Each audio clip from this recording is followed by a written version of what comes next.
Therefore, I would like to move that we issue a warrant of arrest against Mayor Go for her to attend the next hearing. Oo nga.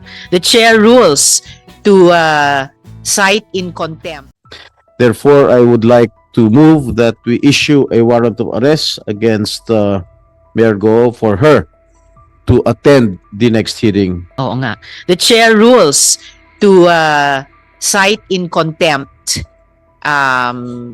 Alice Guo or Guo Huaping and for her to issue the warrant of arrest as moved by the Senate President pro tempore. The chair also rules to cite in contempt Nancy Gamo and Dennis Cunanan. Wen Yilin, Siemen Leal Guo, Jiang Jung Guo, I hope I'm pronouncing his name correctly, and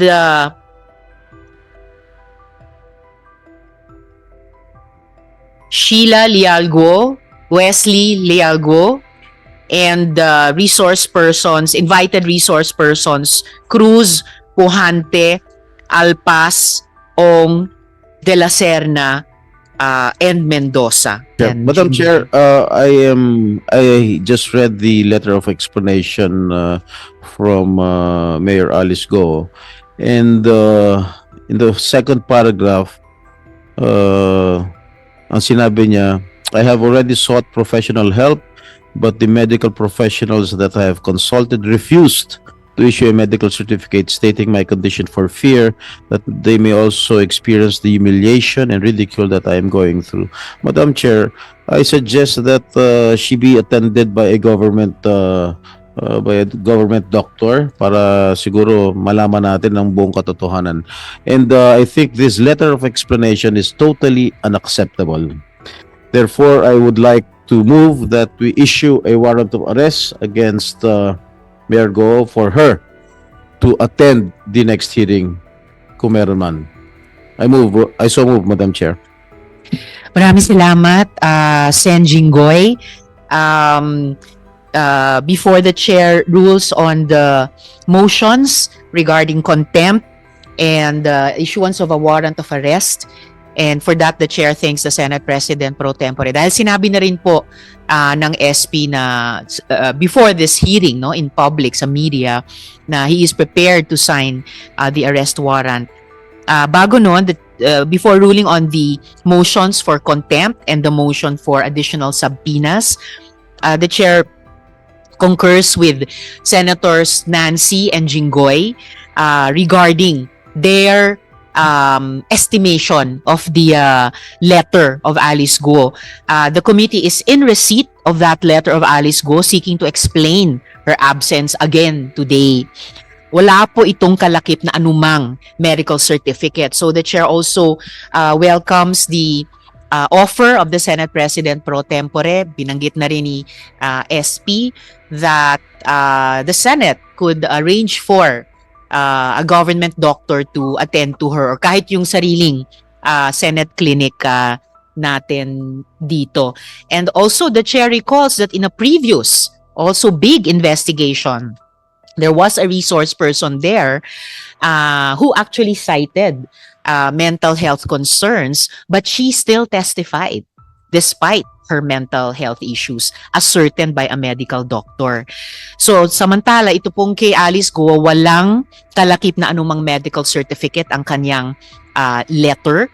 And while with Senator Nancy, we definitely recognize the importance of mental health, we also really do not want to set a precedent in which mental health is invoked to skirt the obligation to appear before a Senate committee. And with the Senate President pro tempore and Senator Nancy, we find her claims in the letter devoid of credibility. Therefore, before the chair acts on the motions regarding contempt or warrant of arrest and additional subpoena, the chair would just like to make of record that we are in receipt of a letter from the attorneys at law of Mr. Marion Ryan Chua, Edwin Ang, and Julian Linsangan III, saying that they received the email inviting them to appear here, but they are respectfully informing the Senate that they have a conflict of schedule, as they are also scheduled to file criminal and civil cases on said date. Rest assured that the cooperation of Mr. Chua Ang and Lin Sangan will be ready and available at the next scheduled hearing of the Senate. The chair will show the copy of this letter to Sen. Sherwin, because these three invited persons are subject of a motion, one of the motions for subpoena of the good senator. So, at this point, the chair rules to the chair rules to cite in contempt Alice Guo or Guo Huaping, and for her to issue the warrant of arrest as moved by the Senate President pro tempore. The chair also rules to cite in contempt Nancy Gamo and Dennis Cunanan.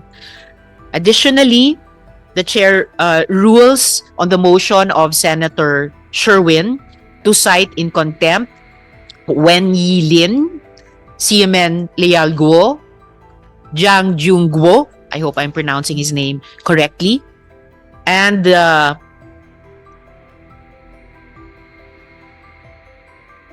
Sheila Leal Guo, Wesley Leal Guo, and invited resource persons, Cruz, Pujante, Alpas, Ong, De La Serna, and Mendoza. So ruled. Yes, I second the motion, Madam Chair. Thank you, Senator Nancy. The chair has ruled, and with the concurrence of Senator Nancy and hearing no objections, so ruled. Additionally, the chair rules on the motion of Senator Sherwin to subpoena before this committee invited resource persons Baterna, Mascarenas, Banda, Jingguo, I hope I'm pronouncing that correctly as well, Tan, Salcedo, Alejandre, and I need to check my handwriting on this last name. So ruled. Comsec, please take note.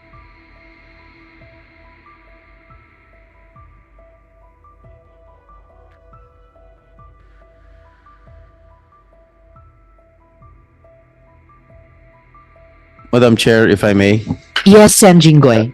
This representation wants to be clarified. If the chair already ruled that to cite those mentioned by Senator Sherwin in contempt, may I know if it is automatic if we are going to issue a warrant of arrest for those resource persons who failed to attend this hearing, Madam Chair?